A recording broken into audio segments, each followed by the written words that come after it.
Welcome to Haunt Weekly.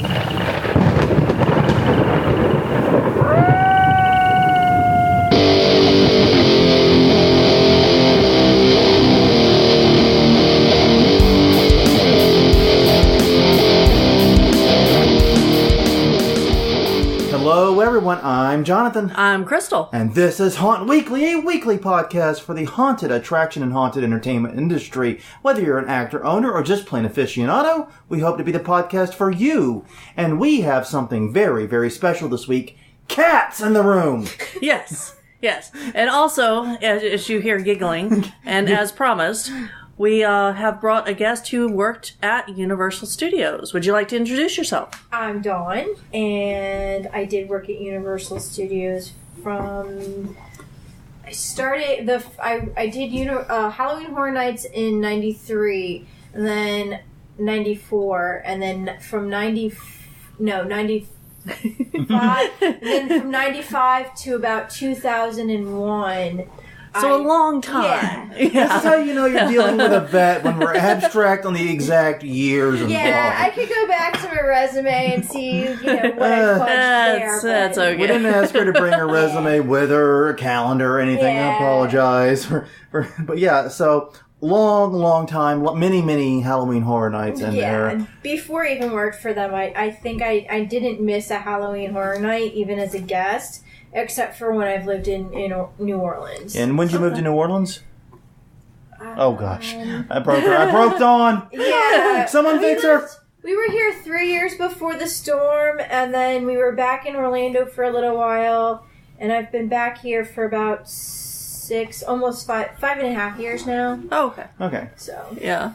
So how did you get interested in Halloween in general? I'm just, it's one of those things where it's always been my favorite holiday, and dressing up, and I was a theater kid, and right. So there was that, and vampires and ghosts and witches have always been... All the cool kids were into right, that. Right. Yeah. All the things the cool kids were reading about. Nowadays you'll get beat up for reading about vampires, but... That's because they sparkle. When I was growing up, they have all kinds of stuff now, because I'm not telling you how old I am, but there was very, very little literature. I mean, obviously you had the classics like Dracula, and Camille, and somebody a lot of people don't know about, but if you can get hold of it, Chelsea Yarborough, who did the Saint Germain series, is still doing the Saint Germain series, and she's like in her 80s. Wow. And it's such a great series. So, she's like pre-Anne Rice. We should mention that Dawn is a book aficionado and an avid reader. So if there are detours into literature, it is just par for the course. I'm just a little bit of a nerd.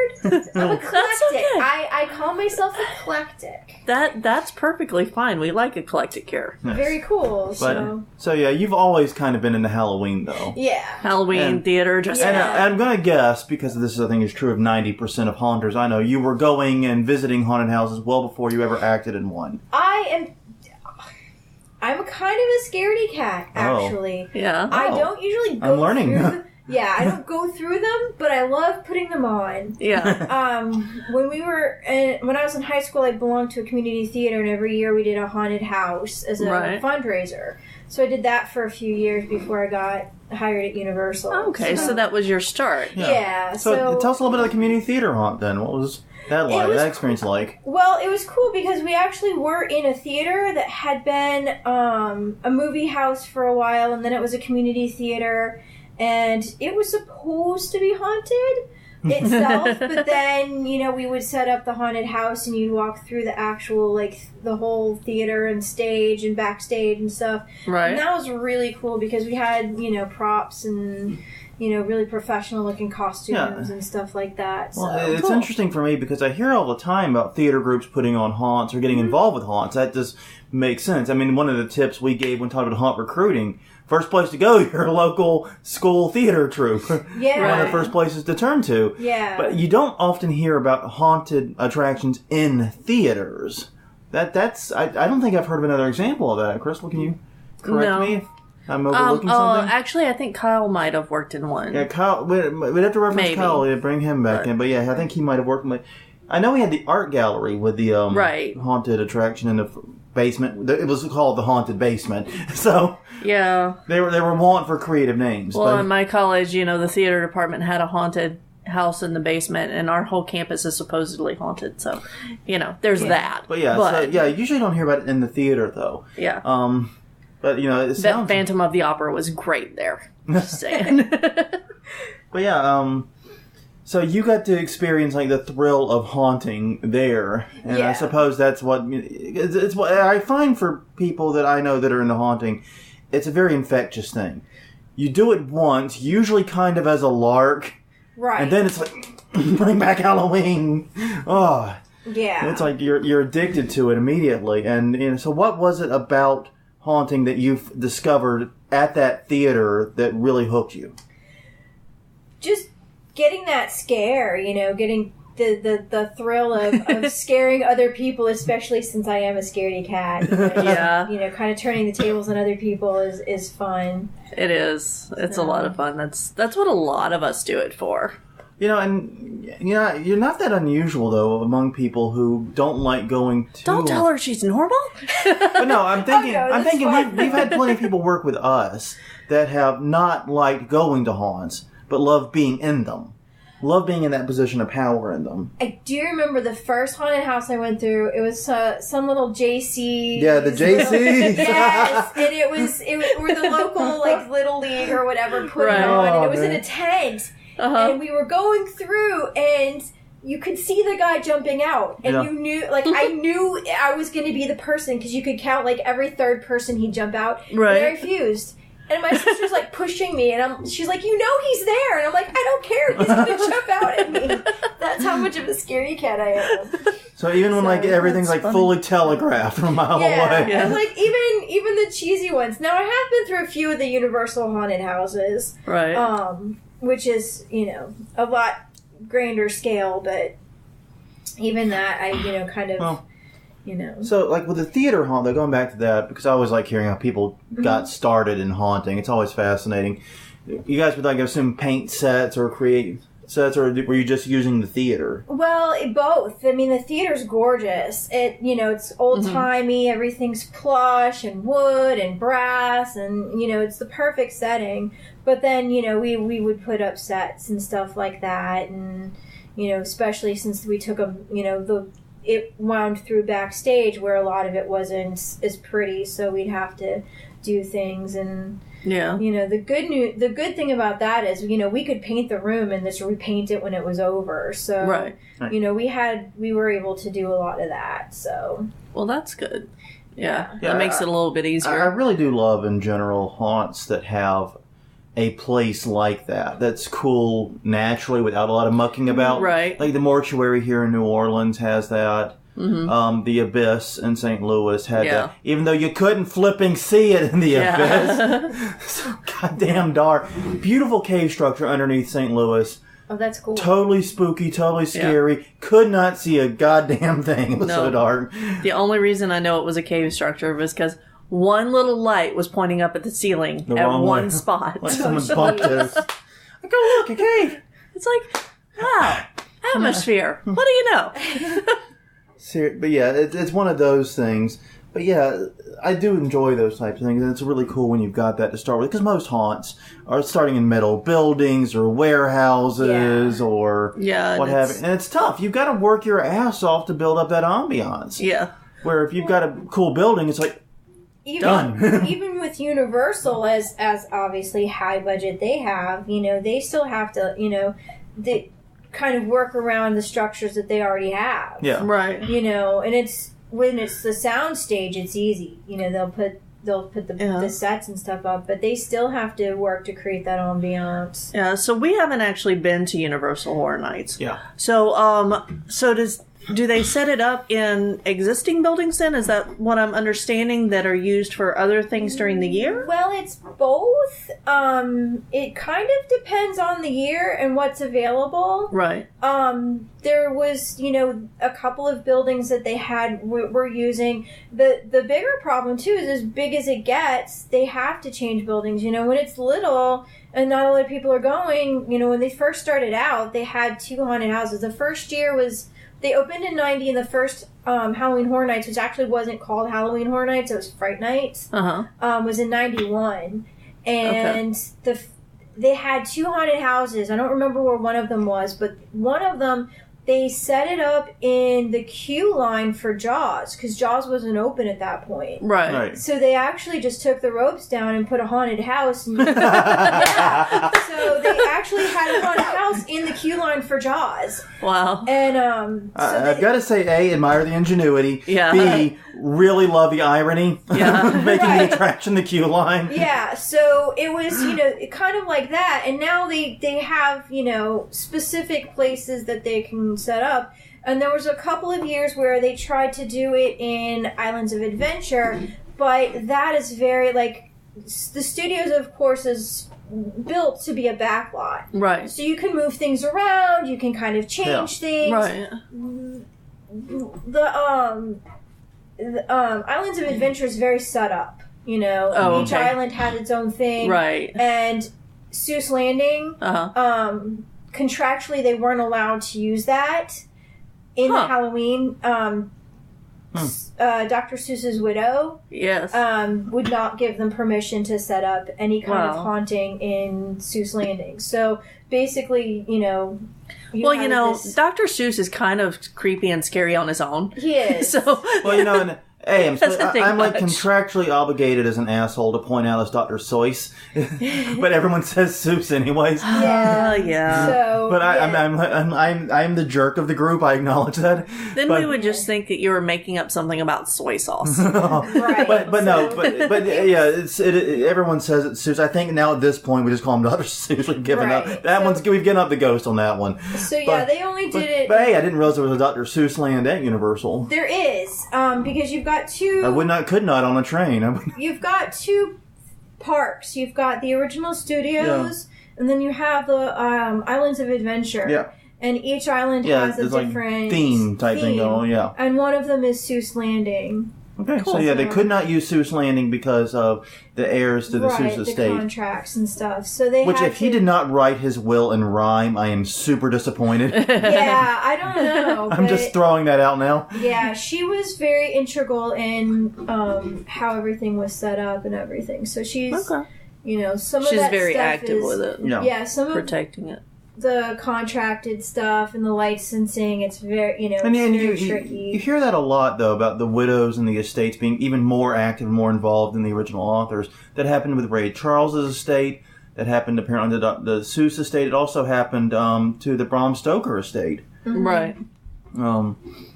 I don't think Bram Stoker himself would have given 2 farts about Nosferatu, but his widow sure as heck did. Right. Yeah. So, another one whose widow is very active, there's a Bob Marley in City Walk. There's a Bob Marley club, and his wife, or his widow came in and made sure that everything was exactly right. Yeah, that's also true. But so that's interesting, though. It's kind of refreshing because as haunters, I always think of Universal Studios Halloween Horror Nights as being like the pinnacle, the top tier, and it is. But it's refreshing to hear. Oh yeah, the first year they just set up in the queue line of Jaws and put up some walls and went to town. I will say that it took them a really long time to get it all together. Even with all that money, even with everything. Well, the first couple of years, you could, I didn't work there, but you could see that they didn't have a lot of budget. But one thing that Universal Orlando does is have a great creative team. Yes. Yeah. And you can see it in all of the shows and all of that stuff. Because when I worked for Universal, I was in entertainment. So that's what I did. And I got to meet all these really talented actors and the people who do the writing and all of that. So their creative team is spectacular. Wow. Yeah, and I can imagine if you point to that team and say, make me a haunted house, they're just salivating at the chance. Right. Yeah. And, so that's, the props people that are there will, make me this. And I remember a friend of mine was working on one of the things they have every year. They call it Bill and Ted because it's based around Bill and Ted's Excellent Adventure. Right. And they take whatever's pop culture that year and they write a show about it. Okay. And Okay, I can dig this. Yeah. it's parody. It's fun, and it's one of the things that everybody it looks forward to. And one year they did a Spider-Man, and this friend of mine that does the props, he did the Goblin's pumpkins. Right. That really glowed. Yeah. And he built the glider, and the guy came in on the glider. So that was really cool. So, they really do a lot with what they have. Right. Yeah. So, It sounds like it. yeah. So how did you get involved with Universal? What was your start there? Well, I answered a want ad in the newspaper. Okay. Okay. Back when newspapers were We're very relevant. Yes, I was still... I halfway expect her to say Craigslist. I don't know why. That's because this year. That's what we're doing now. I'm not telling you how old I am. Yeah. But I was still in high school, and it was, just the third or fourth year of Halloween Horror Nights. And about a month before, Halloween, I saw an ad a want ad in the newspaper for seeking people who are into scaring other people, must be okay with animals, stuff like that. And I knew what it was because they have a rat lady every year. Right. And usually she... Must be okay with animals, does not mention rats. Right, and something about closed in places. Somewhere in some scrapbook, I have the original want ad because I save everything. That's pretty cool. That's cool. Much to my roommate's chagrin, I save everything. Well, they're moving soon, so you'll be fine. It's okay. You can get more stuff. Yeah. But, so I answered the want ad, and I went in, and they called me back, and I went over... I went to Orlando because I wasn't living in Orlando at the time, and I auditioned, and they put you in a coffin, but it didn't. All have the best lid. job interviews to start put into a coffin. The first thing I did, they This is put what I'm you in hoping a coffin, happens. Yeah. and they had like a screen instead of a coffin lid. Yeah. And they put you in a coffin with rats, and you just had to scream. And that was my audition, and I got it. And Wow. so that was my door into Universal. Cool. So, Was a screen door with rats behind it. It was your door into so Universal. I screamed That's cool, very well, and I got the part, and I did that. And then the following year, based on my tech experience, I actually wasn't in a house. I was doing part of a show. Before Beetlejuice had his own show. Right. They had him just for seasonal stuff. And so they had a show based around Beetlejuice, and I was a tech for that. And I got to know some of the other techs who got me in an interview with the heads of techs. So that's how I got the job at full-on Universal. Oh, Wow, cool. And then you started working pretty much full time Right. with Universal. That was my job. Yeah. And then... That's a pretty cool job to have on your resume. Just saying. My first... knows Beetlejuice personally. Right. Yeah. Well, my first show that I worked at Universal was Ghostbusters. Oh, cool. Yes. So I have pictures I gotta of go to me. Universal. So you what I'm know learning who in all to the... call, I do know who to call. I do still have friends who were Ghostbusters.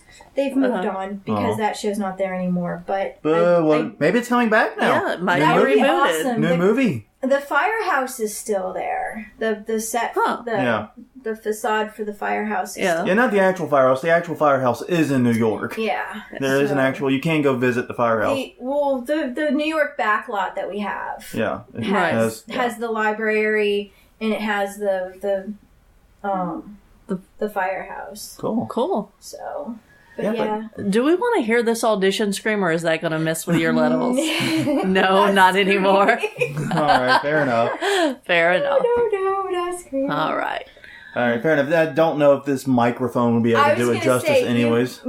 I will traumatize the poor cats. Oh, yeah, we have cats in here looking at us. See, Yes. this one's... Yeah. We are not in the usual enclosed room. It wasn't... The usual space we record in is not big enough for 3 people. So Yeah.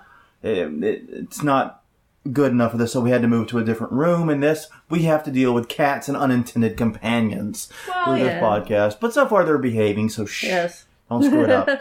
But yeah, so... But yes, screaming's probably a bad idea. Yeah, you gotta realize, and this is giving away tech stuff about the podcast, we keep like the most basic setup we can for editing purposes. We have one mic, 3 people sitting around it, and yeah, I'm worried it would have clipped all hell. It would screw up all my filters. Okay, But so back on topic. Yes. The first show you worked on was Ghostbusters, and what after that?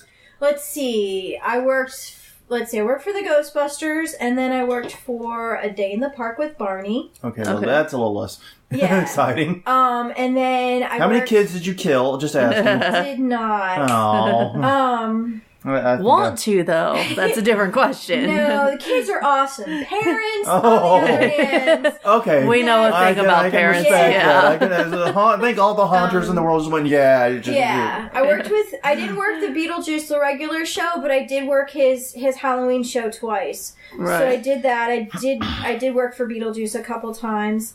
Let's see. I worked at the horror makeup show. What is that about? It's basically it's about the makeup that they do in Hollywood, and they'll do show you samples. So the of CGI. demonstrations and stuff. Mm-hmm. That sounds pretty cool. I was a stage tech for that, which was fun. Because the gag at the end was the fly, the pods, right? And there was a switch, and the actor would come out, and I worked the mechanical fly for that. Cool. And then I worked for another show that's So wait, the fly's mechanical? My whole world is destroyed. Well, one of them was. Okay. One of Jeff Goldblum's mechanical? Is that what you said? Okay. It would explain a lot. It would actually. Yeah. Like how he doesn't look any different in the new Independence Day film than he did in the first one. Yeah. And then another show that's not there was the Alfred Hitchcock Art of Making Movies, which was very cool, and I was a stage tech for that too. So a stage tech, you were operating lights and anything else that was needed. Actually, I was what they call a stage assistant in shows that require volunteers and interaction with the audience. Right. They have people that do plants, that. No, most of our volunteers are not plants. Oh, okay. They are at Disney. I'll tell you that much straight out. Yeah. No. So Universal, no plants. There are no plants. This is useful information. Yes. I'm learning stuff here. Yeah. No, say for instance Ghostbusters, we had a pre-show that had volunteers, and they were just random people from the audience. And then in the main show, somebody would get up and interact with the actor, and he was a plant, but he was obviously an actor too. So. Right. Yeah. Okay. So, but yeah, they weren't plants. That's good to know. So, but you needed somebody to show the volunteers where to go and where to stand, and that's what I did. And I reset the props and made sure the props were in the right places, and helped out the actors when necessary. Okay. And ran animatronic flies when needed. And ran animatronic flies. I also, in that show, there's a pile of body parts, and you're sticking your hand. And your hand is one of the body parts. And then, as That's people clever. are filing in, you start moving your hand. You flop it around a little bit. Yeah. And like a severed limb jumping around. Yeah, and there was specific things you had to do with your hand. You flip them off. No. You couldn't do the Princess Diana way. Right. Yeah. Little cup hands. America. No improvising with the arm. So that Shake people's hands. That sounds like pretty strict instructions then. Oh, Not a lot of creativity in being able to... Well, my job wasn't acting. Right. So, and the actors... And that makes sense, though. Yeah. So, they get paid a lot more to do that and be creative. And, we were just, there to help the actors, so... Right. Well, I'm sure Universal has pretty strict rules on all of that. Oh, yeah. Lots of rehearsals anyway. And, one of the people we met at HauntCon was the guy that recruits and trains the sliders at Universal. And talked about the strict regimen they are put through. Well, it's just a lot of... There's safety involved. You're dealing with the public, so you can't do anything that's going to be offensive. And, right. Plus, there's also, you can't go off script. If you've only got 20 minutes to do a show, right. You can't do a 20-minute monologue and, Yeah. So everybody's got to know their parts exactly, right? And have it down. And some of those shows, you'll do a 20-minute show and then have to turn around and do the same show, in 20 minutes, and do the same show in 20 minutes. And how did they do actor breaks? They have more than one cast. Okay. Yeah. So it's double cast setup. Yeah. Yeah, I think that he mentioned that too, but. Well, and even with the haunted houses and stuff, you've got to double up. Yeah, like when I was the rat lady, there was 3 of us, and we would rotate. It's good for them, especially in a screaming role. That's really good because your voice is going to be blown out. Yes. In one night, if you have to do every scream. Yeah, because one of us would be in the box with the rats. One of us would stay outside to make sure the girl in the box was okay. Right. And then one person would be on break, so we'd rotate. Yeah. And my question is, how'd you keep the rats in the box when you changed? Because it was actually that year. The house was built on top of us. Like, we were under the floor. Yeah. Right. But that was because the floor was above us. Yeah, it was an elevated floor, yeah. We were actually on the ground. Mm-hmm. Okay. And we were on pavement, actually. Uh-huh. Because I think we were behind the earthquake attraction. Okay. And so... Earthquake attraction, perfectly fine in Florida, less so in California. It's a different game entirely. Yeah. And there was a wall, and we'd have to, like, climb over the wall to get into, like kind of climb in and out. And so the rats couldn't get over. You just have to make sure you weren't squishing rats, because there was about 50 of them in there with you. Oh, gotcha. That's how you get rat paste. Well, the Ratatouille. The rats were fed swine food. They were Good night, everybody. Year, they had rats, they had snakes, and they had roaches. And they had the big hissing cockroaches. Yeah. Crystal's favorite. I will tell you that the guy that got that part got it because he kissed the roach in the audition. That would be a way to get that part. Yes. I would not have gotten that part. Nope. There would have been a dead roach. I am fine with the snakes and I'm fine with the rats, but the rats were just feeders that the snake people brought with them. Right. So they weren't pet rats or anything like that. Right. And they were fed swine feed because it was just, what they had. Yeah. So their poop stank. Oh. So that was the only thing. The sacrifices of haunting. I never squished any rats, but there was... Did deal with some stank rat poop. Yes. So... How often did they have to clean out the box? I think they did it like every day. Hopefully. Okay. There was no way to really air it out. You just kind of... They just kind of hosed it. Hopefully they've gotten a better way to do that now. Well, that was the only year they did it like that. Usually the rat lady is in a coffin. Yeah. Okay. And now they don't even put her in a house. They actually put her in a coffin that they wheel around. Uh-huh. And you can kind of come around and take pictures with her. Oh, okay. So she's a photo op now. Yeah. Gotcha. Okay. Yeah, the year I did it, we were in a box. Cause they only in the haunt industry does that sentence make sense. You wheel the rat lady around for a photo op. She's a photo op now, in the coffin. Only in this industry does that sentence make any sense. Yeah. Say that in banking and watch what happens. Well, yeah, I'm sure you could say it in banking. It would just not... The Social Security asks you to leave. Right.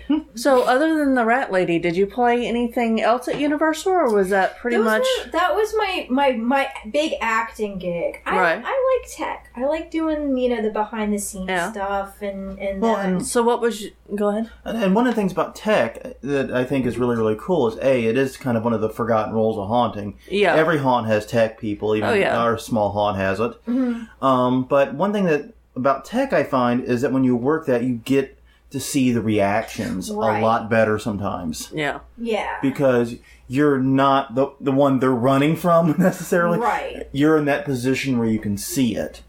And so, did you get a lot of that experience where you were seeing and observing how people were responding to the shows and responding to what you were doing? Definitely. And when I left Universal and then I went as a third party, and what I was doing is psychic readings, and they would have us in the parks doing the readings too. And that was good because then I could just kind of step back and really observe all of that. Right.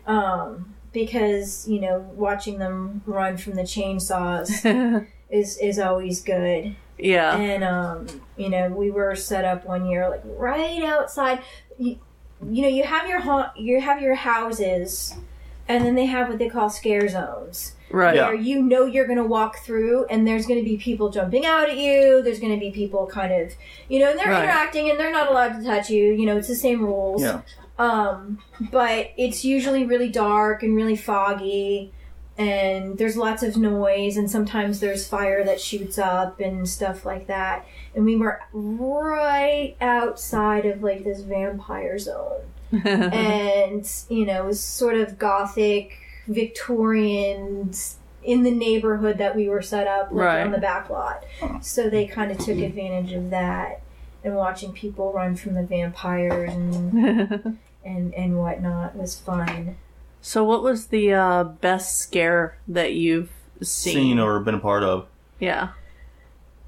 The chainsaws. Yeah? The thing about it is this: we always kind of rag on the overuse of chainsaws on this podcast. Because they're like every haunted house says them. I will tell you, the Universal, originally they had a chainsaw drill team. Okay. That used to come through. Once again, this is one of those expressions that only works in the haunted. Unless you're like a lumberjack or something, a chainsaw drill team. They would come through, and they would actually do drills and stuff like that, and instead of rifles, they had chainsaws. That sounds like a pretty cool show to watch. Yeah, and they were just, atmosphere. And so that was really cool. And then at the end, of course, they would run through. But my favorite, and this was a chainsaw too, we used to have, I say we, I don't work there anymore. That's okay, you're part of the team. Originally, we had the Bates Motel and the house from Psycho. Okay. Yeah. And it was actually used in Psycho 4. The actual... Yeah. Yeah. It Not was often... Okay, that's another one of those things like you hear about in like haunts. Yeah, we did like the Bates Hotel. No, they actually had the Bates Hotel. Yeah. Right. I mean, when Universal first opened, we had the hotel and in the house, and it was up on a hill, and it was really scary. And the first 2 years of Halloween Horror Nights, they had this show, and you know how the hotel kind of makes an L. Right. Yeah. And so they would set up bleachers so that you were seeing the hotel as the backdrop, or the motel as the backdrop. Uh-huh. And obviously it's just a set, so there's not really, like, you can't go into the hotel. It's Right. just an empty building. It was an empty building, so people could go in and out the different doors, and it was just inside. It was one like building. a Scooby-Doo. Right. Yeah. And so that's kind of what happened is they had, this thing where people were running in and out of the doors, and I forget, somebody that doesn't usually have a chainsaw, like Jason or Freddy or something like that, he would, the Texas Chainsaw Massacre guy. Uh-huh. Leatherface. So, Leatherface. He kind of showed up like a couple of times here and there, but you didn't know where he was at the end. So at the very last minute, he's under the bleachers with a chainsaw. You have never seen people move so fast because the last time you saw him, he ran into the motel. Yeah. Right. So And there's no clear path out and behind the bleachers, yes. Right. So at the end of the show, everybody's like, all right, it's time to go. And you hear that chainsaw rev underneath you.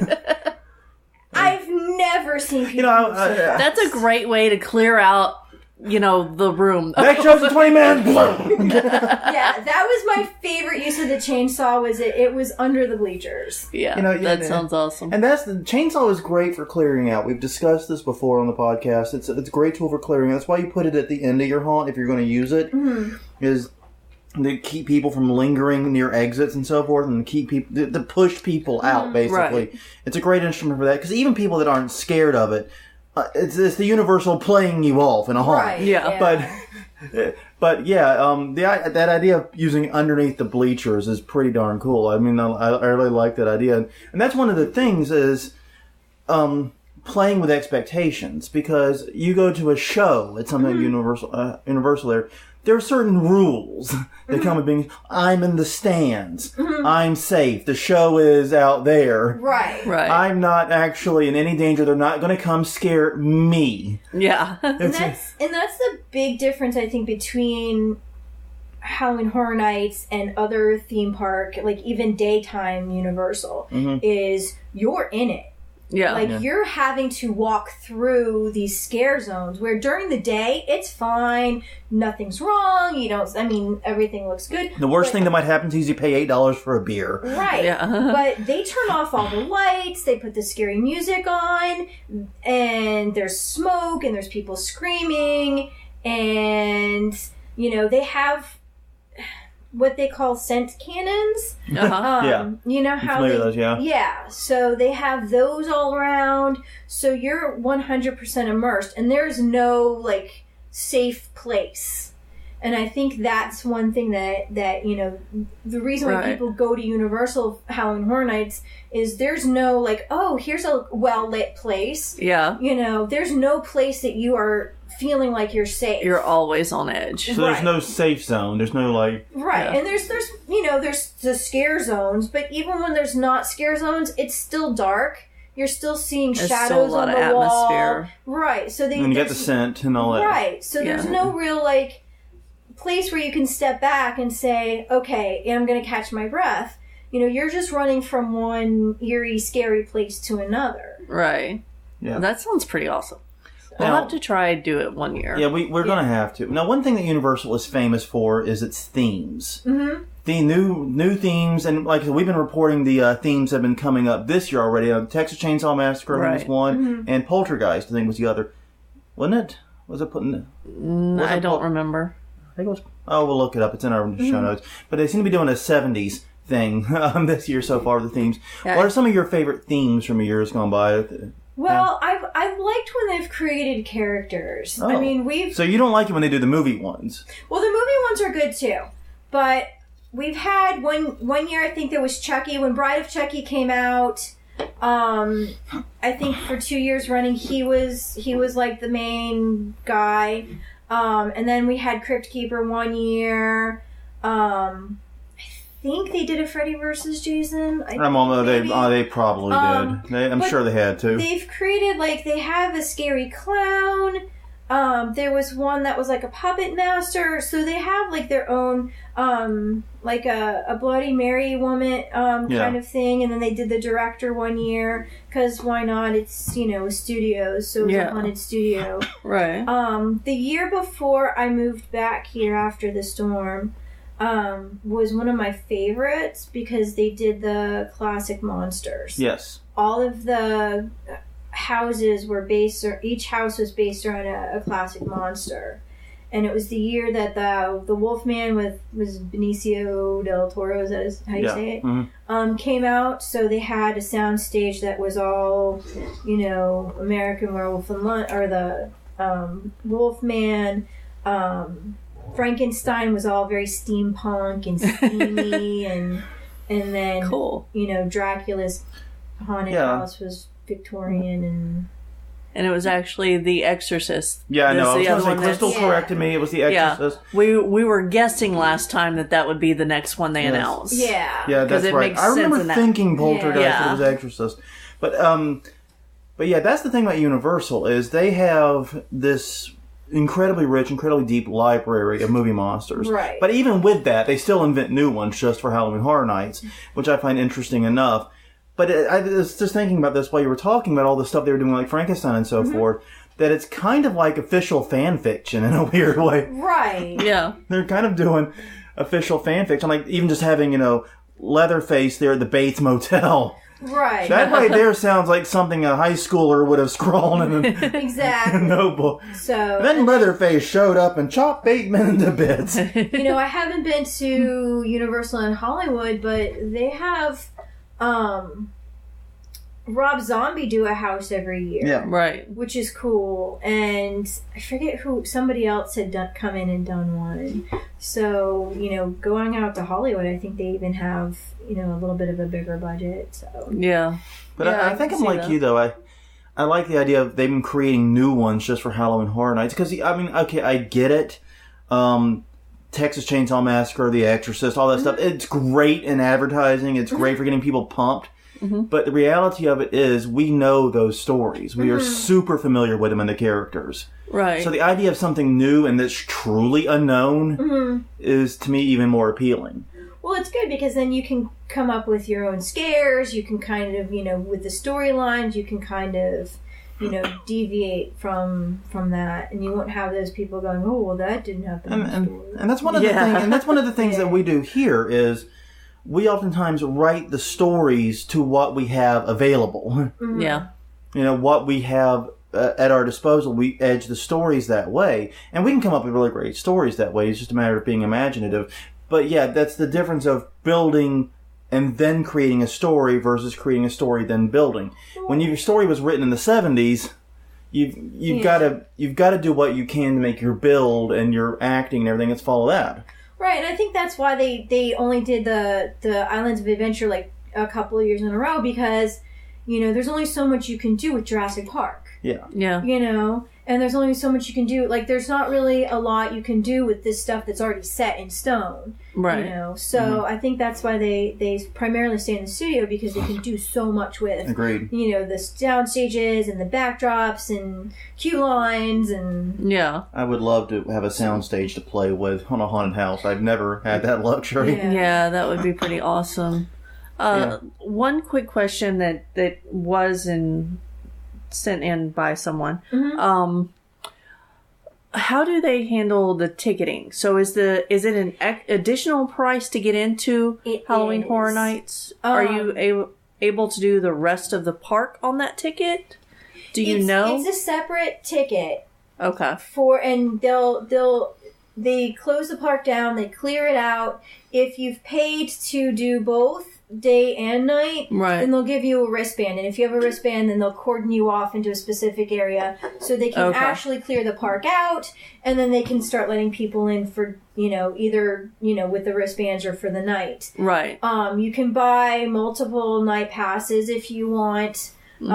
Season passes. They do a lot of local if you right, for a while, I think that if you took the label off Pepsi or whatever. Yeah. They did that, and but a lot of the regular day attractions are still open.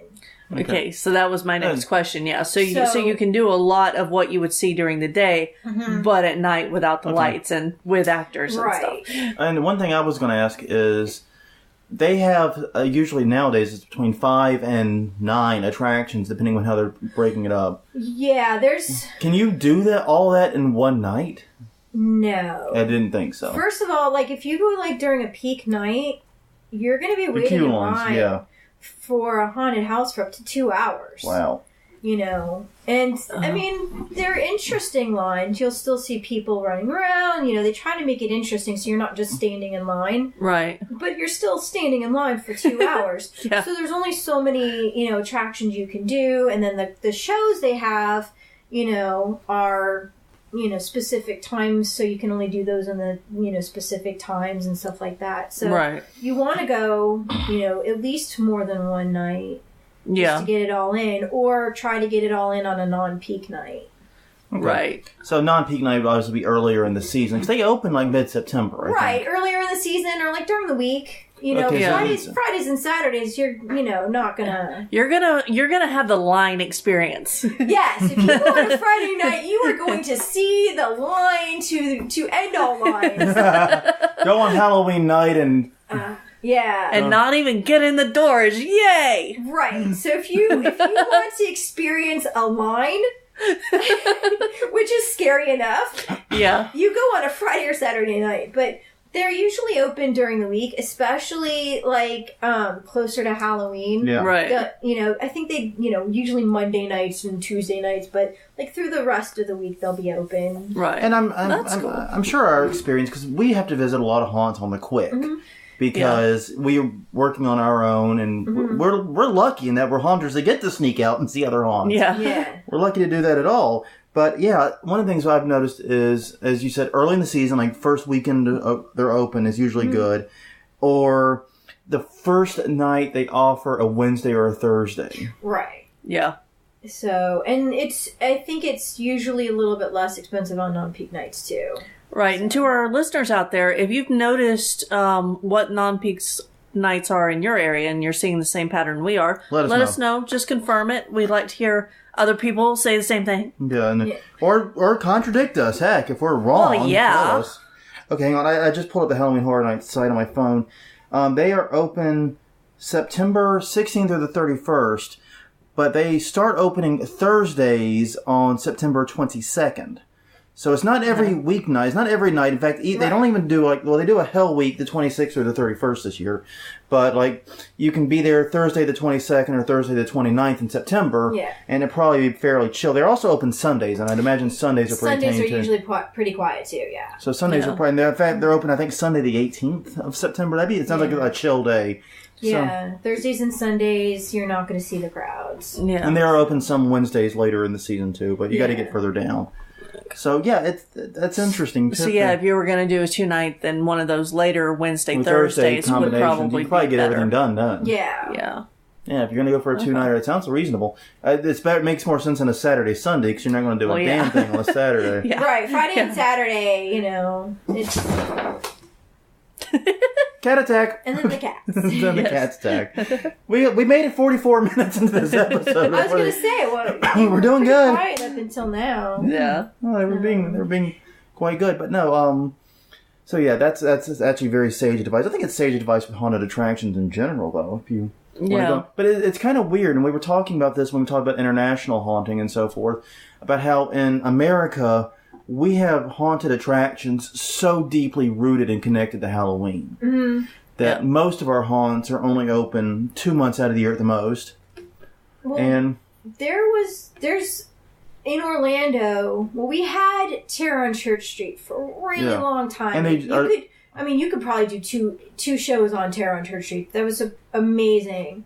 And now I think there's one close to Disney in Old Town. It's a little place where they have gift shops. I think Terror on Church Street just closed, but I think we covered that in one of the news episodes. They closed a while ago. But a lot of the people who did Terror on Church Street went to this one called Skull Kingdom. Right. And that closed 3 years ago, and then a lot of them migrated to this one that's in just a different tourist area of town, and that's all open all year. Okay, you're right, but I had the wrong one on Church. Yeah. I was thinking Old Town. Yeah, Terror in Old Town is the one I was thinking of. Okay, Terror in Old Town is just closed. Yeah. Yeah. But so between Terror and Church Street, Skull Kingdom, and then the Old one Town, in Old Town, I'm going to say that, since I was a kid, there was a year-round scare. And that's pretty unusual in Orlando.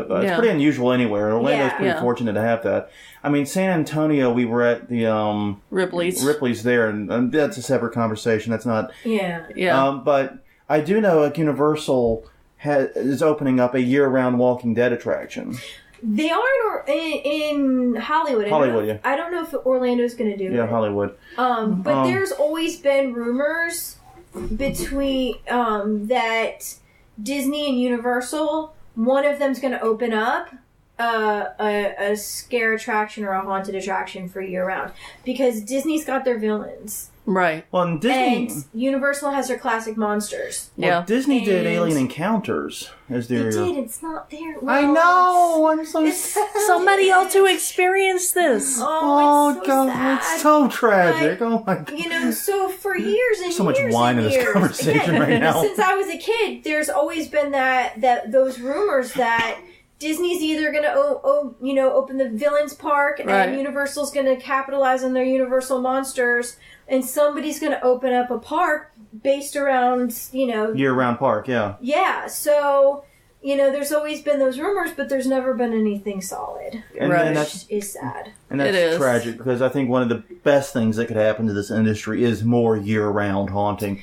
And that's one of the reasons we're seeing escape rooms. Disney's now into the escape room business. Yes. It's because that's a year-round... Yeah, they just opened up it's a VIP business escape room thing. It's not open to the public right now, but they may... It's a corporate thing, but it may open up in the future. Who knows? And they do their Not So Scary now, which I don't know if you guys know anything about that. No. They Halloween they do a nighttime park thing too, and they call it Disney's Not So Scary. Oh. And they have a villains parade. Now the difference. Oh, I have seen pictures from that. Yeah, Now the difference with that is at Universal you cannot come in a costume. Oh, okay. But at the Not So Scary, they encourage you to dress up. Gotcha. So a lot of people will do Disney costumes and stuff. Okay. Huh. And you can go dressed up and you can actually trick or treat and they'll do that. And then there's a villains parade and So then it there's sounds a lot like of meet and greet with the different villains and stuff like that. Disney's kind of geared more towards a younger crowd. Right. That's It's why not- they call it the yeah. Not So Scary. Yeah. But Yeah, we all know the character actors at Disney are incredible. I remember getting shade thrown at me by Jafar. and that's the one good thing about the Not So Scary. If you are into the villains, they have villains that they don't really bring out into the park so much. Right. But they're there for the Not So Scary. So you can get photo ops with, say Jafar or, Hades from Hercules and stuff yeah. like that. Like Yzma, ones that they don't usually throw out into the park, they'll put in the Not So Scary. So you can get photo ops with some of the villains that you wouldn't normally see. And that's pretty cool. A cool thing, so. Yeah. But yeah, I mean, I don't know. I've never been able to do Universal Horror Nights, and I've always wanted to. Ever since I first started doing them, I've wanted to. But I'm from South Carolina originally. You're from Louisiana, Crystal. Yeah. And we're just not in the right geography for it. Yeah. Well, all the theme parks are getting into it. I know Busch Gardens does one now. Yeah, I know. I actually talked to a co-worker about that one. It's supposed to be pretty good. Yeah, I never did that one, but I did hear that it's pretty good. Yeah. The theme park closest to me was called Carowinds, and they did Scarowinds for a while, but I never heard anything particularly good about it, so I never went. Yeah. And I don't know if they're still doing it or not. All right. So yeah, but anyways, so I think that's about all the time we have. We're pretty much running out of time now. Yeah, we're a little bit over. A little bit over, not bad though. Now, this is a podcast. We don't have to, sponsors we have to worry about or anything like that. Not yet. But what we do have to worry about is reminding you nice folks to please do not forget to like and subscribe and or follow us at all the places.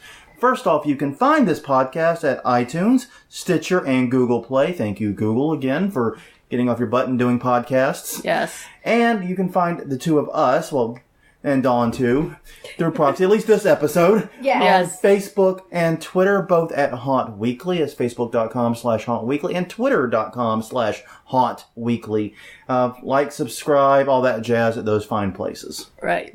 Thank you, Dawn, for visiting with us and being here. Reminiscing and regaling us with the history of Universal Studios Halloween Horror Nights. That was really, really cool.